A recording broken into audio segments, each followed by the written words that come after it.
Okay, everybody, if I can ask you to consider your questions and the conversations that you've been having over the last half an hour. And I'm going to open the floor to questions. Great, we've got one from table 2. Deirdre, if you don't mind, thank you.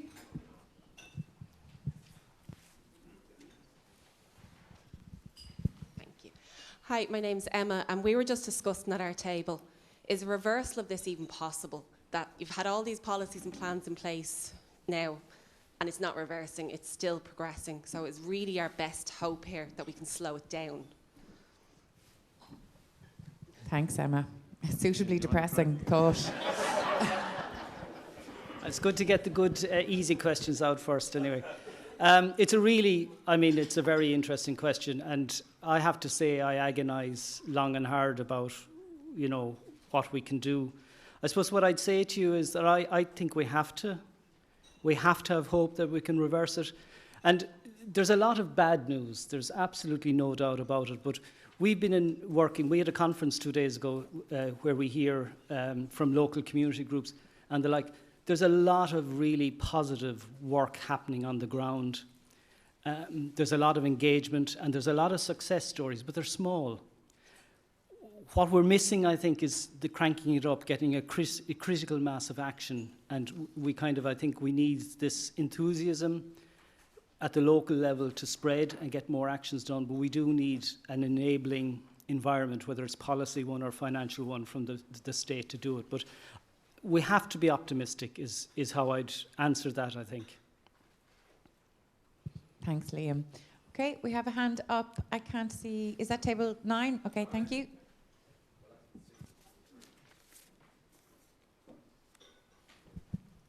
Thank you. Just is the intention based upon the recommendation by the Assembly to introduce legislation to reverse rather than maintain the present level of biodiversity? Okay. What was your name? Sorry.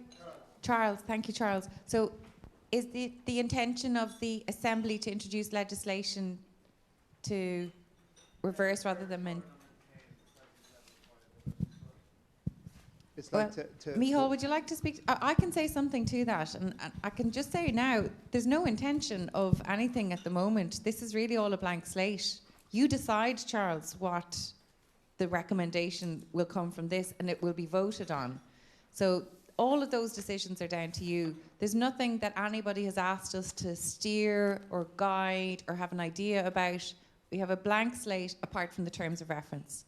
So if you think this is a matter that legislation should maintain, or legislation should reverse, or we don't refer to legislation at all, that will be decided by the members of the Assembly in this room later in November. But Micheál, yeah? Thank you very much. First of all, just to say, if you look at the terms of reference, the very first word is, we are asked to make recommendations, you folks are, on opportunities to reverse biodiversity loss. That's what it says. So it goes back to the question from Em a few minutes ago. Is it possible? Yes, in some places it is, if we put our mind to it. But I agree completely with what Evian said a minute ago. It's a matter for this Assembly to decide what kind of recommendations. But like the terms of reference certainly are open to that and are looking for that. So when I was saying earlier on about the sectoral approach, just to go back to that for a minute, there are two different kinds of recommendations that could be made, and hopefully both. It's not one or the other. It's both. Recommendations, including reversal of biodiversity loss, but on opportunities on a sectoral basis, in other words, on a landscape basis or a land use basis by the big economic sectors that use land in Ireland. So industry and farming and forestry and peatlands and water and fishing and so on. That's one kind of recommendation, but also recommendations that are, we'll call them cross-cutting, or they're about governance, they're about education, they're about enforcement, they're about resources, they're about data. Hopefully we'll have both. But nothing is excluded, and specifically reversal of biodiversity loss is included and has to be. Can I just, maybe just to finish off that question, Charles, because thank you, it's such an interesting one. As Evian said, there's a blank slate here, and like I always say to the members of every Citizens' Assembly, the the extent of your ambition should be eye-watering, you know. So if you feel there should be legislative change, well then so be it. You may even like to go as far as constitutional change. Maybe you want something in the Constitution to protect nature, to give rights to nature, etc., which might require a referendum of the Irish people. Again, that's up to yourself to choose. So everything from constitutional change to recommendations in relation to personal behaviour of individual citizens in this country, the full spectrum is there for your own delectation. Now, thank you. There are 3 hands. So I think I saw 14 up first. Thank you. How you doing? I'm Keith. Liam, first of all, compliments on your Biodiversity Data Centre website. It's very interactive, very useful.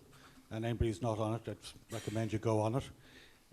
One question I have is that you spoke about so much data coming from so many different sources. Is there one umbrella organisation where all that data can be brought together and taken, at the moment, they're kind of written in expert form?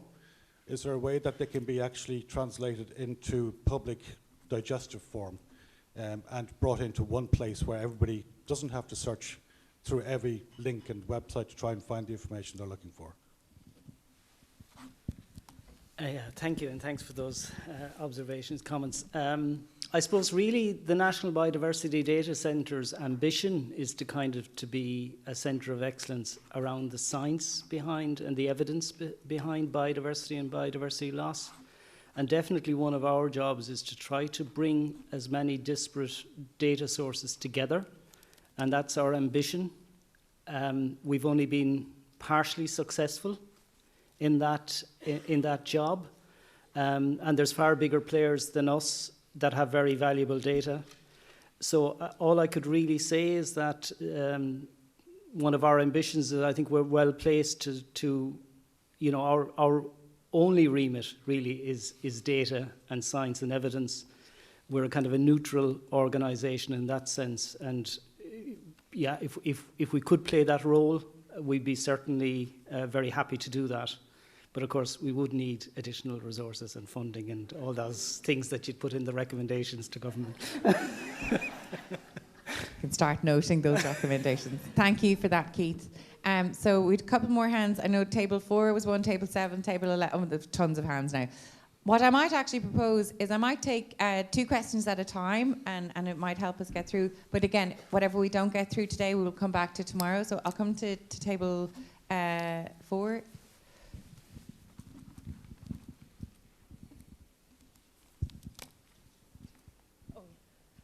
Hi, I'm Nicole.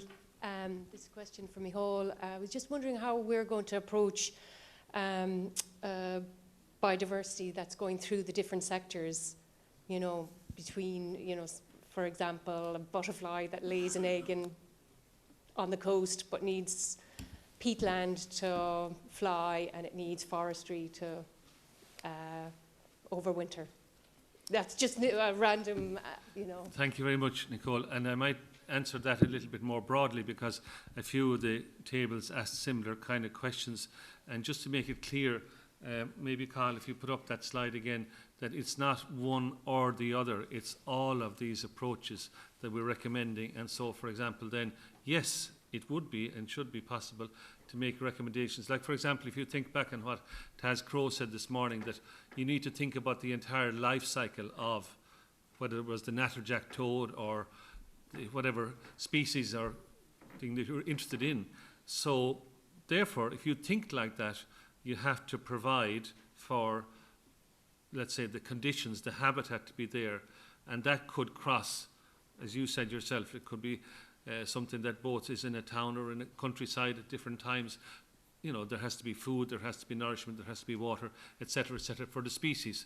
So the sectoral approach, what we're talking about here, doesn't exclude at all. It's just one way of thinking about all this information that we're going to have and the discussions we're going to have over the next couple of weekends. It's a practical approach or a pragmatic approach, but it's on top of and in addition to the other approaches, not exclusive from them. So we would think that there will be, hopefully, 2 different kinds at least of recommendations. Some of them very much related to the sectors, because that's how most people think in Ireland about our country and about our landscape and about biodiversity, and that's how most people, you know, organise their lives in terms of people that are engaging with the environment. So that kind of recommendation is important, because policymakers also have to be able to work with these recommendations. The second kind of recommendation then is, we'll call them cross-cutting. It can be by species, or it certainly can be by activity, for example, around data. And just to make a very brief comment about data, and I would support very much Liam's ambition on this, but if you compare the kind of data that's publicly available on biodiversity in Ireland already, even with the very limited resources of the National Biodiversity Data Centre, I think it's fantastic, compared to, for example, the data on water quality. Like the EPA, where I worked and where Laura Burke is the Director General, has magnificent data on water quality, but it isn't necessarily in a user-friendly form. Most of it is difficult for community groups to engage with it. So I think that there's been great progress made on biodiversity data, but there's a long way more to go then to turn that data into assessments, into advice, into guidance, into what are we going to do about it. And that's the role that needs to be played. Thank you, Micheál. I'll come to table 7 now. There was a hand up there. Tommy, is it? Yeah. Stephen, sorry. Hello. My question is that there seem to be is there a disconnect from policymakers with say, like, there's no doubt that the loss of insects and stuff, for example, didn't happen overnight, that it's going on over a good few years. I come from West Cork, and speaking with farmers and things there, the message that I have got is that there's a lot of good work being done on the ground. Everything isn't bad. And during the summer, there seemed to have been a lot of bad information out there. Now, what I see happening is that, what I've been told is that farmers who leave areas wild and stuff in past years have been penalised, and things the policy is to have every area for production. As well as that, there seem to be any funding or stuff that's to be given, the red tape and stuff with it, and that why aren't those things being changed to give to speed up the process? Or is it that the whole system is going to wait until we make recommendations? The same thing I see there, we were talking about forestry earlier. I do running, and I train sometimes in the woods. I went into one wood in West Cork, and there was beehives and stuff there, and a sign saying, and I said, great, they're looking after the pollination and so on. Then I went to another wood, and there was a sign up, we've sprayed all here, don't pick any berries. So there seems to be total disconnect. So that needs to be changed. They're simple things. A lot of things can be done are simple, but they're not being done, or there's a delay in doing. Thank you, Stephen. And I think this speaks to specifically one of the terms of reference which they talk about policy coherence.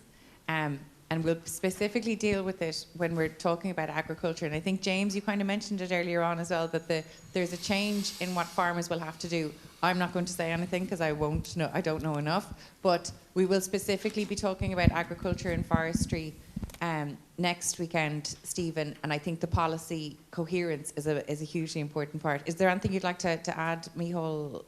No, just to say that I think it's a very valid question. Is there a policy disconnect? And I think it's a great thing to debate, and we will be debating that when we're looking at the different sectors. And I think it'll become reasonably clear that, yes, there is a policy disconnect. And that's why we're talking about the need to make recommendations, as Evan said, about policy coherence. In other words, there's massive amount of effort being put in by the state and by lots of economic actors into industrial development, into roads, into all the different kinds of activity, obviously the development of the agri-sector and so on. But somewhere else then in the government is there someone trying to work on biodiversity. So we have to get those working more closely together. It's happening, but it's not happening enough. And again, we'll hear this afternoon from Micheál O'Brien and others, the same challenges there all across Europe. Now, we're coming up to lunchtime, and there were 4 or 5 hands up, but I only have time for one more. So I'd like to hear somebody who hasn't answered or hasn't asked a question already. So I think table 8 had their hand up, so we'll go there. Thank you. Hi, Cormac is my name.